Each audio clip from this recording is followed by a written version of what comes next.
安亲王，你撤了10个庄子，几个庄头，如今只剩下5处庄园，可是你的收获却比其他的庄园多了好几倍，你如何解释啊？那要看比哪些王府多了好几倍。难道说黄庄经营得善，收获多了也不对吗？那非得要田亩荒芜，颗粒无收才算是好事吗？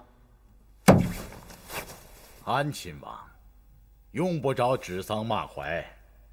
当年太祖皇帝下令祭田授丁，后来变成了庄园。可是听说安亲王私下把田地都分租给汉人佃农耕种，这就不是权宜之计，而是改了祖制。俗话说，一分耕耘一分收获。我把那些田亩分给那些佃农，叫他们占收成的1半。所以他们才会起早贪黑，精耕细作，才会有如此大的收成啊！可是如果把先祖用血汗换来的土地都交给汉人，这就是数典忘祖。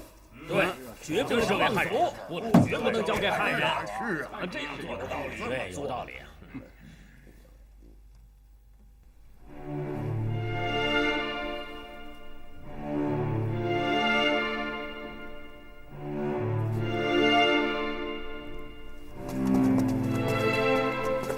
叩见三阿哥。三哥哥吉祥。三哥哥，你在干什么呢？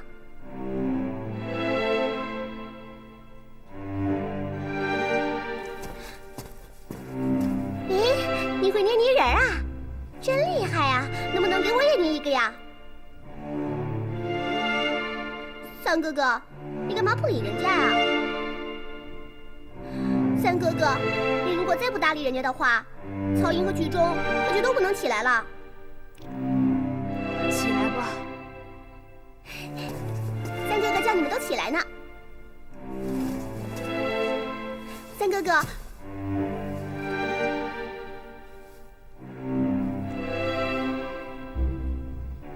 这个泥人不会说话，不能想事儿，任由人家摆布，光靠一张脸吓唬别人，有什么可怕的？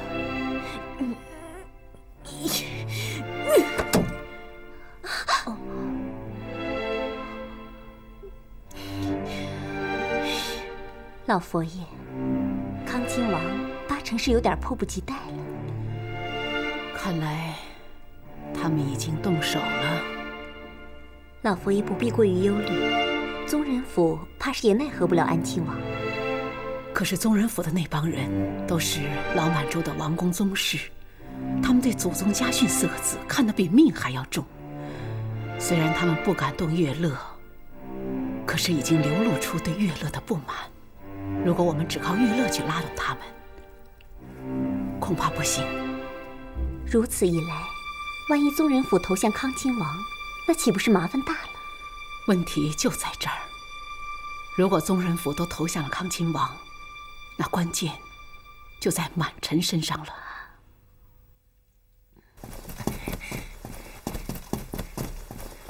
启奏太后，怎么了？奴才刚刚听到一个消息，同安水师总兵施琅在泉州湾击败了郑成功部下的水师。好，郑成功一直欺我水师薄弱，施琅立了大功，应该犒赏他。听说康亲王已经在教场犒赏八旗了。施琅所统辖的是汉军陆营水师，与八旗何干？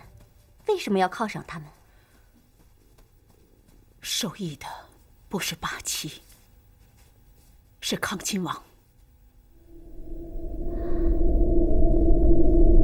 今天我们八旗兵聚在这里，到底是为了什么呢？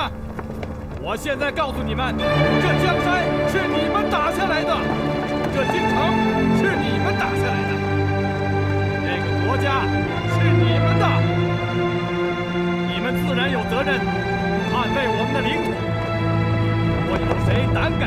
们为敌。我相信你们一定会把他们彻底消灭。八旗兵必胜！八旗兵必胜！八旗兵必胜！八旗兵必胜！八旗兵必胜！八旗兵必胜！八旗兵必胜！八旗兵必胜！八旗兵必胜！八旗兵必胜！八旗兵必胜！八旗兵必胜！八旗兵必胜！八旗兵必胜！八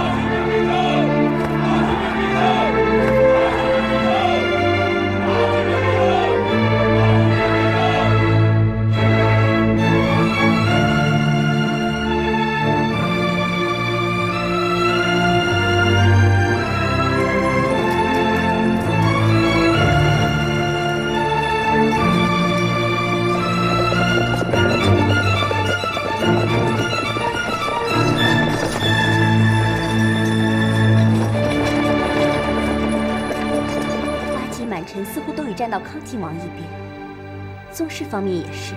我们只有汉臣的支持，三方只得其一。现在可怎么办呢？梁九公，奴才在。备教。这太后要去索尼府，这是最后的机会。如果能把索尼搬过来，事情还有周旋的余地，还有一分胜算。快点打！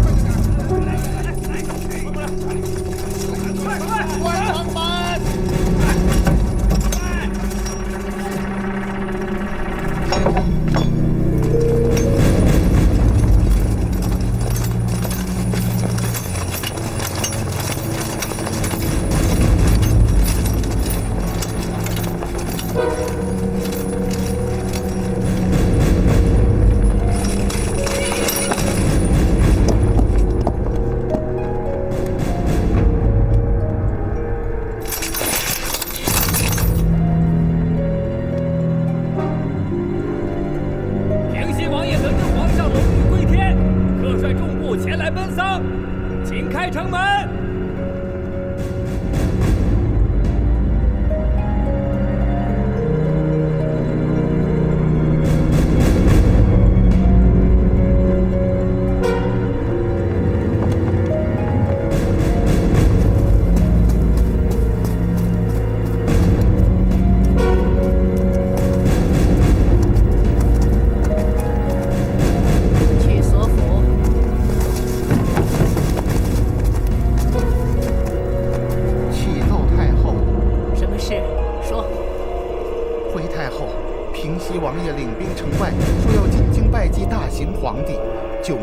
劝阻无效，内阁九卿汉瞻科道，满汉文武大臣纷纷上奏，请太后做主。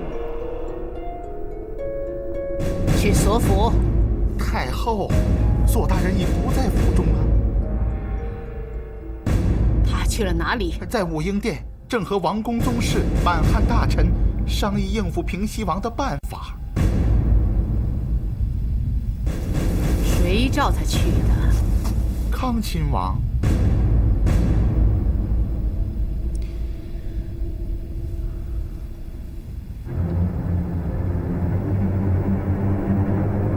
平西王吴三桂突然领兵临城，他到底意欲何为？大行皇帝刚刚驾崩，新主未立，吴三桂未经奉诏，便私自率兵上京，居心叵测呀！平西王说他要奔丧，也许他确实是要奔丧。我问你们在座的各位，你们谁敢担保他就没有反叛之心呢？现在新帝未立，不仅无人可以下旨命吴三桂返回云南，就是下令调动兵马抗敌，也是有所困难。事已至此，唯有请太后商议，尽快让新帝继位，下旨抗敌。禀太后，诸位王爷和大臣再三催促，要请太后商议立新君和抗吴王一事。这是天意吗？老天爷呀，为什么你不再多给我一点时间？连这最后的机会也不给我。太后，是福不是祸，是祸躲不过。既然躲不过，那就去面对吧。梁九公，奴才在。传我懿旨，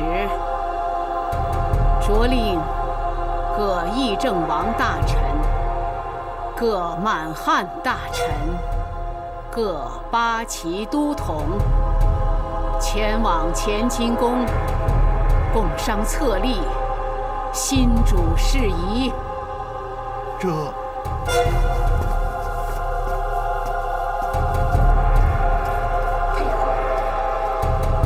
把玄烨带到我这儿来。领旨。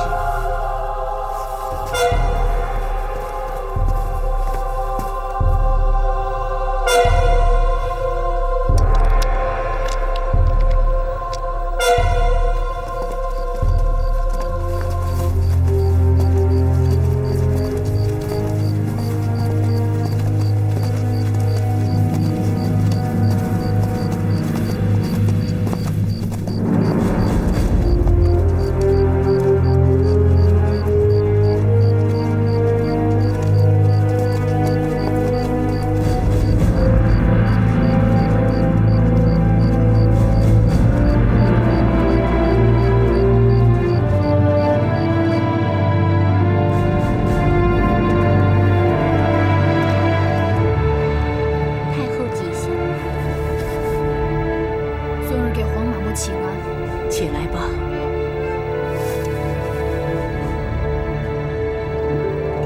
玄烨，过来。去。来呀。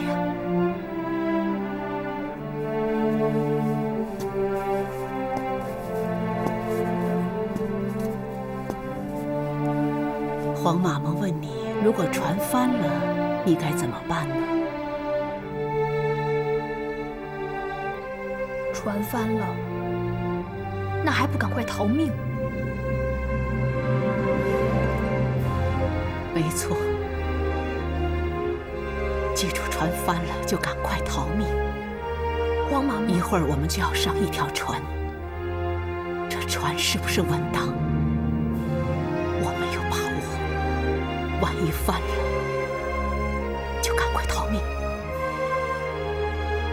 黄嬷嬷，玄烨不怕，玄烨也绝对不会一个人逃命的。好孩子，黄嬷嬷也不怕，咱们娘儿俩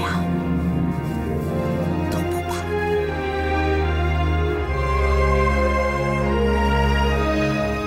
走吧。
上京祭祀大行皇帝一事，我知道了。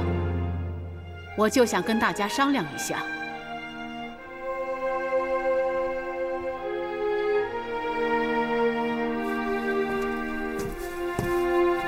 禀太后，这三番拥兵自重，平西王私下调兵，居心叵测。以奴才之见，必须给予重罚，以警四方。臣有话说。说吧。平西王平乱有功，一向对朝廷忠心耿耿。大行皇帝龙驭归天，事出突然，平西王悲痛万分，情急之下领兵北上祭祀，实为情有可原，并非谋逆之心。禀太后，兵临城下乃国家大计，按大清律例，藩王领兵离藩，须有兵部守御。平西王确有违纪。禀太后，平西王虽未奉诏上京，却以祭祀为名，实为上应天，下应民。若妄加罚罪，恐怕民心不归。那乐乐，你说说。这平西王私动兵马，与法不合，但念其之来祭奠大行皇帝，有情可原。若加以惩罚，一则恐招民臣非议，二则如有反心，反倒受人以柄。臣以为处罚绝非上策。就这样吧。下旨训斥平西王私动兵马，但念他是一番忠心，就让他们在城外拜祭一番，让他马上带兵回藩。我和西柱，臣在。带领你们的人调动城西封建营的兵马，立刻从西门出发，有备无患，以防万一。这。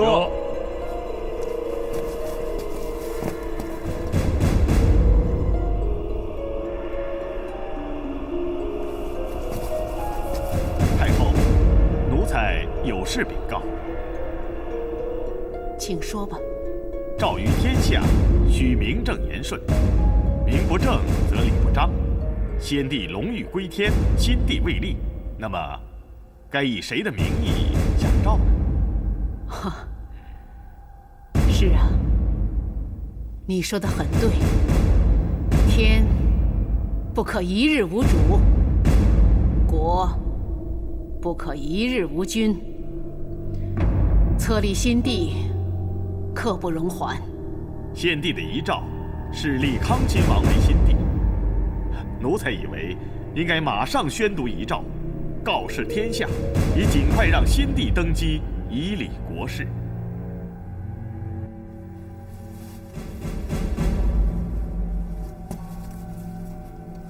是康亲王吗？那是大行皇帝先前的遗旨，而且是草议，并非最终的决断。最终的决断是立玄烨为新帝。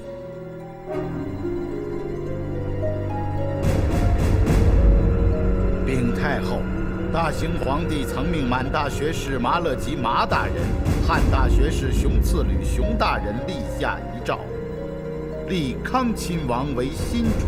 此事，二位大学士可以作证。禀太后，确有此事。禀太后，大行皇帝确曾召臣踏前草诏，可是后来汤若望汤大人求见，故遗诏就没有草议完，当然也就没有盖上玉玺印符。至于后来大行皇帝有没有另立遗诏，臣不得而知，还请太后明示。禀太后，熊大人说的没错，按律例，遗诏没有盖上玉玺印符，就不能作数。如果大行皇帝还有遗诏，也不足为奇。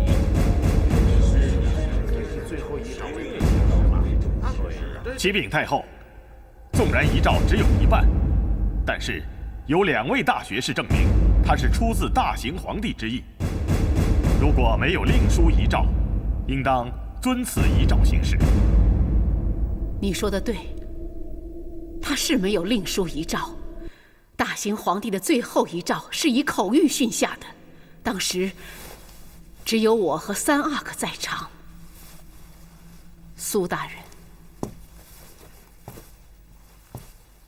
你觉得我是在撒谎吗？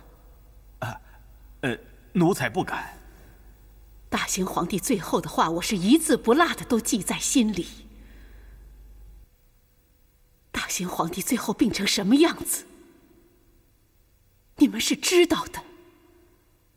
别说是草拟什么遗诏，就是口谕，他也是拼尽了最后的力气呀。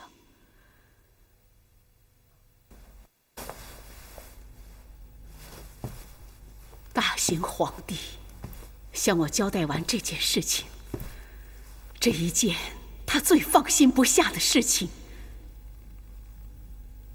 就驾驭归天了。册立新帝是社宗大计，是像天一样大的事情。难道我这个大清国的皇太后，敢冒天下之大不韪来篡改我儿子的遗旨吗？是，我眼下是拿不出什么遗诏来。如果要我拿出来，那就只有一个办法，让大行皇帝死而复生。不，那就让我追随大行皇帝而去，向他讨回遗诏。太后，奴才对太后没有半点疑心，只是什么？只是三阿哥才华横溢，德广志高，处事出人意表，奴才深感钦佩。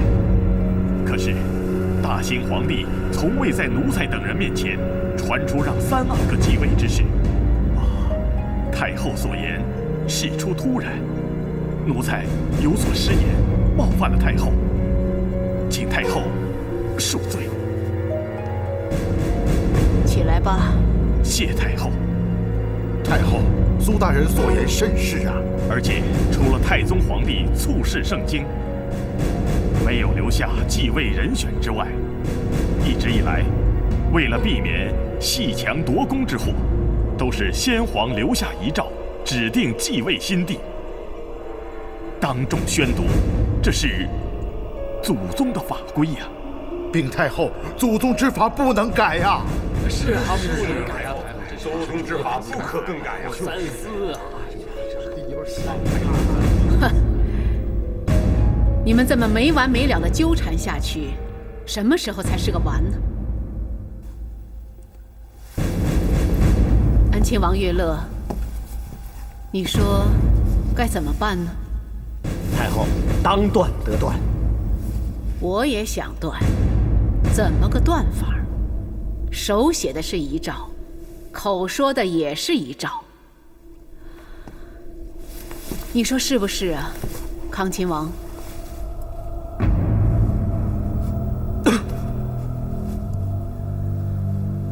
是。你说呢，乐乐？臣深以为然。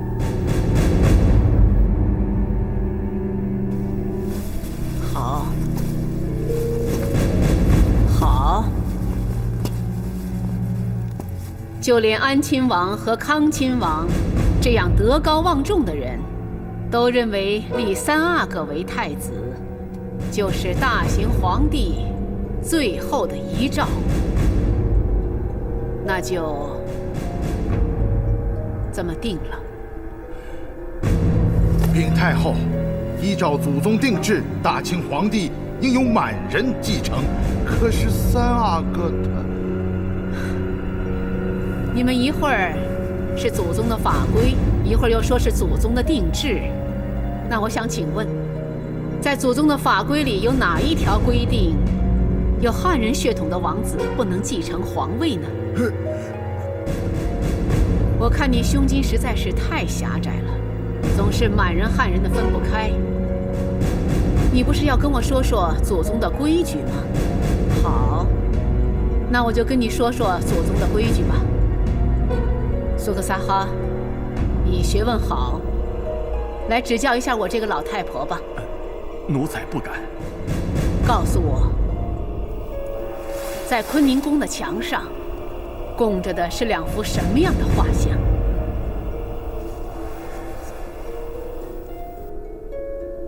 韦太后，北墙上挂的是3仙女像，小仙女佛库伦和2个姐姐到布漏湖洗浴。浴后上岸，有一只神鸟把一颗鲜红的果子衔放在仙女们的衣服上。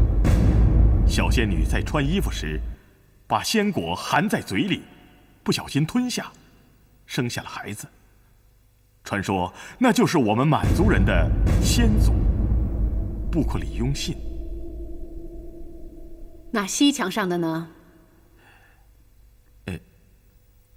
西墙上是什么？是王爹王妈像。谁是王爹王妈？回太后，以前爱新觉罗氏族和其他部落战斗，几乎灭绝，只逃出先祖范查。范查身陷绝境，幸得一对做豆腐的汉人老夫妇相救，得以安身立命，繁衍子孙，创立了满清的大业。这对老夫妇就是王爹王妈。好啊，照你这么说，没有汉人的帮助，就没有我大清王朝的今天。我爱新觉罗的祖宗都告诉你们，以示不忘本，让我们每天来拜祭。那我想请问，如果我们的先祖还活着的话，他们会反对有汉人血统的3阿哥继承皇位吗？皇太后圣明，满汉一家从来都是大行皇帝的心愿。臣愿竭尽全力协助新主推行新政。臣等愿全力协助新主继续推行新政。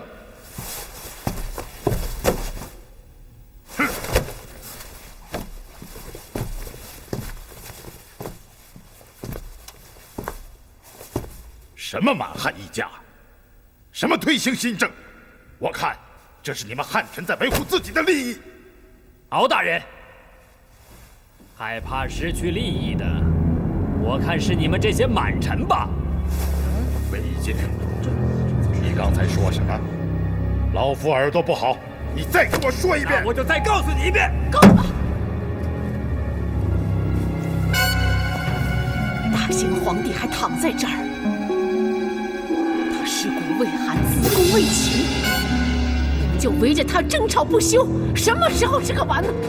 他活着的时候就受尽了磨难，死了，不给他片刻的安宁。大行皇帝临驾崩前，顾及的就是国事，在他生命的最后一刻，他还在悔疚。他后悔自己没有能做一个好皇帝。3阿哥年幼，他本来是要立摄政王大臣，可是你们都是老臣了，有些话我不瞒你们，他怕身边又出现一个多尔衮，所以大行皇帝的遗旨是立辅政大臣，在满臣中挑4名辅臣，在3阿哥没有亲政以前，以朱批代替新帝合批奏章，主理朝事。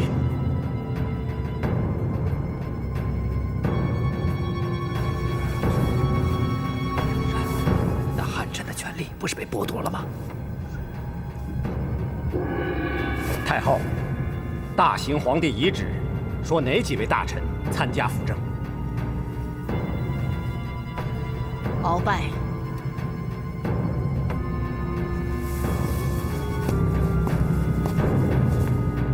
臣在。你有勇有谋，屡战屡胜，胜，从巴雅拉壮达从征，你就是由参将晋升为2等公。大行皇帝授予你是议政大臣，你可是我们满清的第1勇士，你是巴图鲁，所以大行皇帝他授予你是4辅臣之一，你要好好辅政。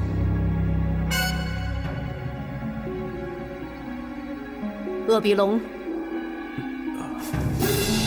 奴才在。大先皇帝亲政后，让你爵升1等公，又授你为议政大臣，着领侍卫内大臣，再加上太傅、太子、太保，可见大行皇帝对你之器重，所以特赦你为4辅臣之3。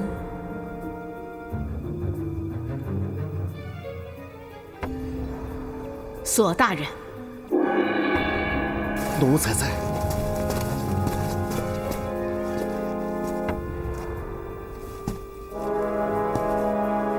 索大人，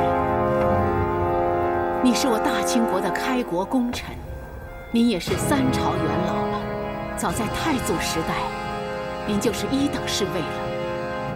大行皇帝亲政后，封你是1等博士袭兼内务府总管。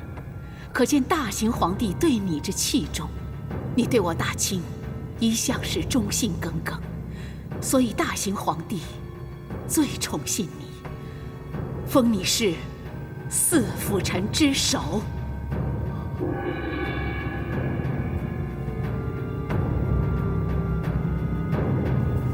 至于4辅臣之2，大行皇帝的遗旨是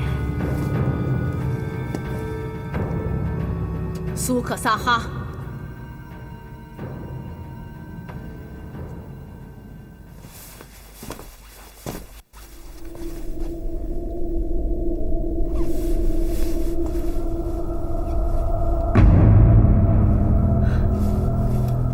大行皇帝每次提起你，就称赞你。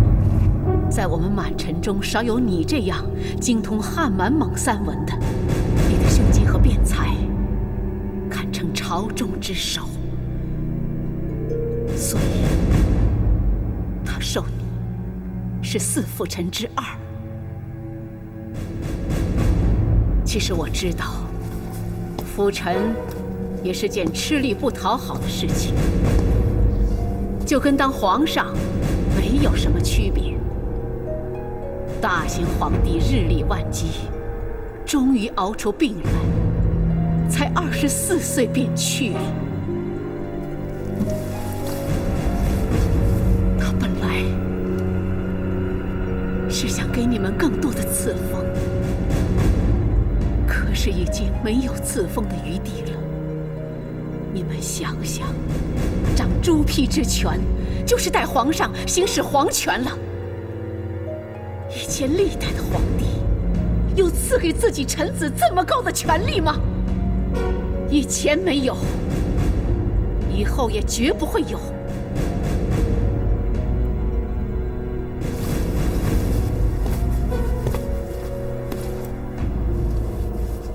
为了大清的江山社稷，为了大行皇帝临终遗命，也为了我这个老太婆，请你们就全力扶助3阿哥，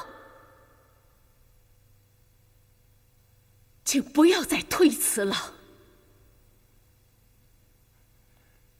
启禀太后，辅臣摄政，前无先例。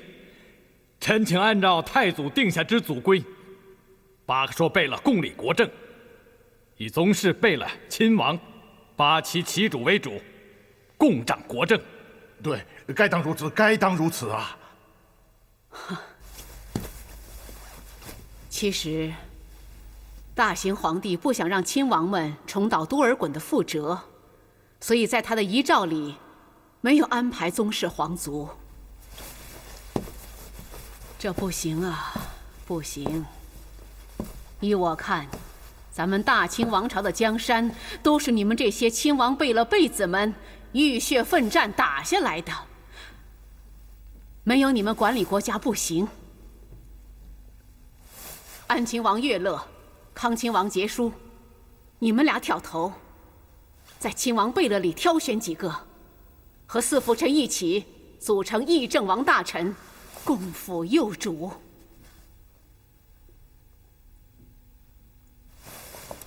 乐乐不才，蒙太后恩宠，必定全力扶助新主，鞠躬尽瘁，死而后已。好。大行皇帝对你们何等恩宠，还不快领旨谢恩？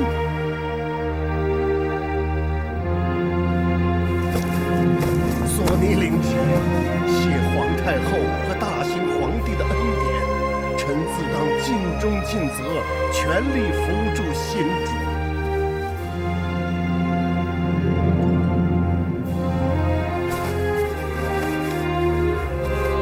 鳌拜，领旨。鄂必龙，领旨。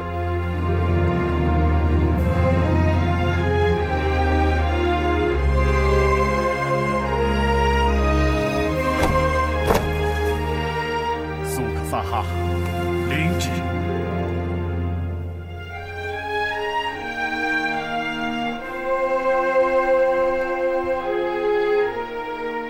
都请起来吧。谢皇太后。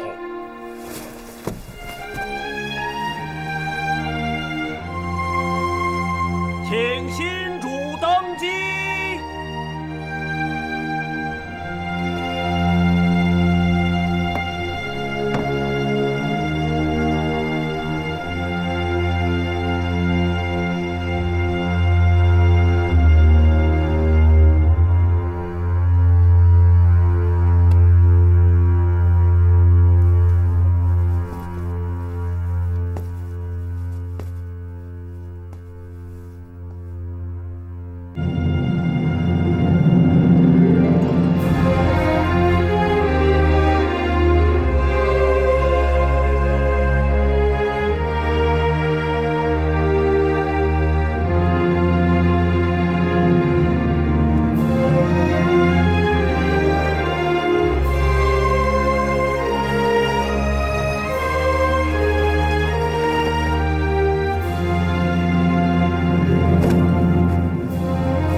王爷，他们要是不开城门怎么办？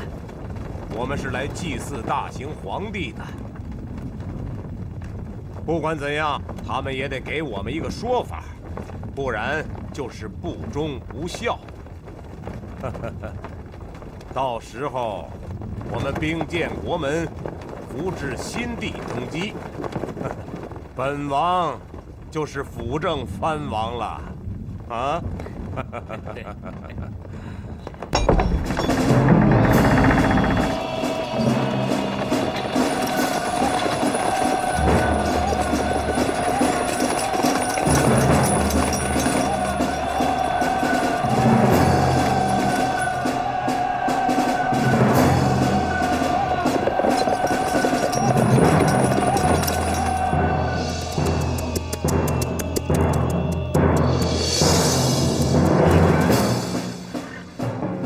圣上口谕，平西王吴三桂私动兵马，擅离职守，本应严惩。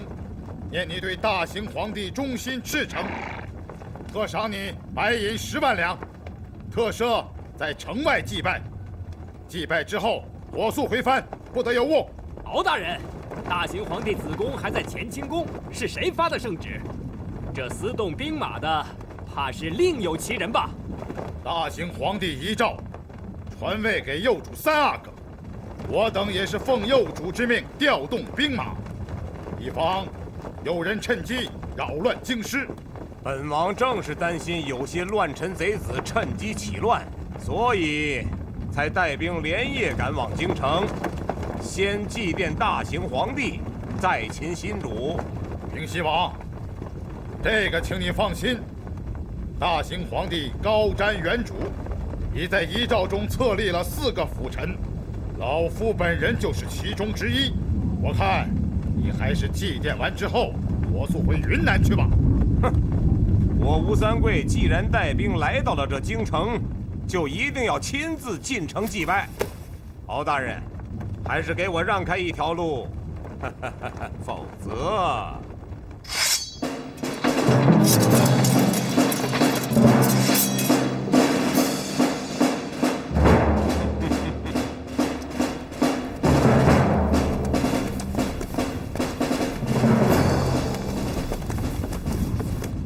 皇上驾到！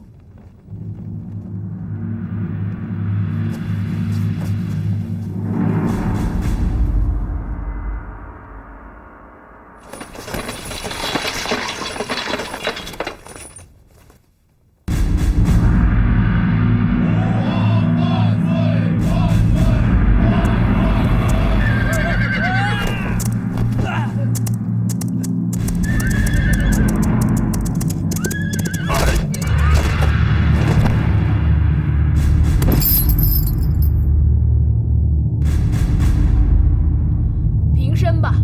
谢皇上。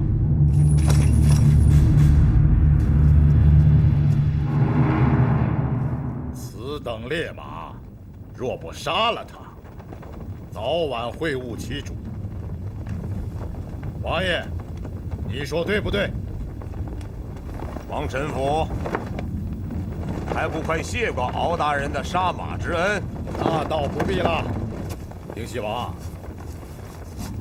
你见了皇上不下跪，这可是杀头之罪呀！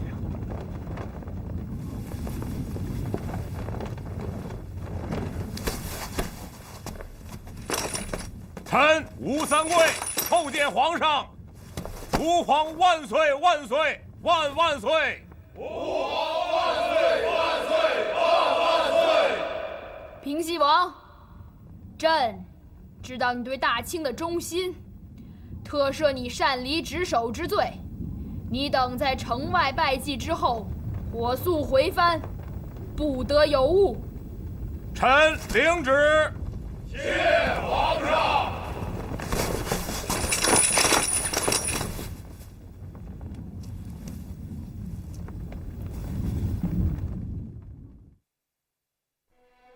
英雄美女自古成一对，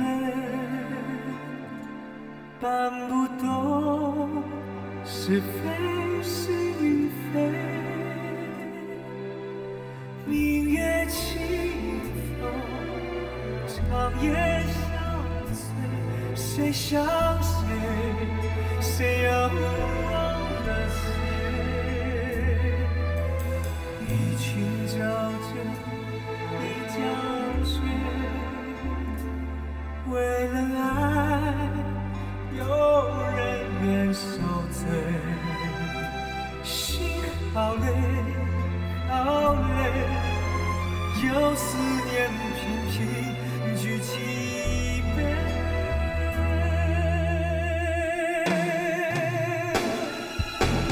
寒光中，艳玫瑰。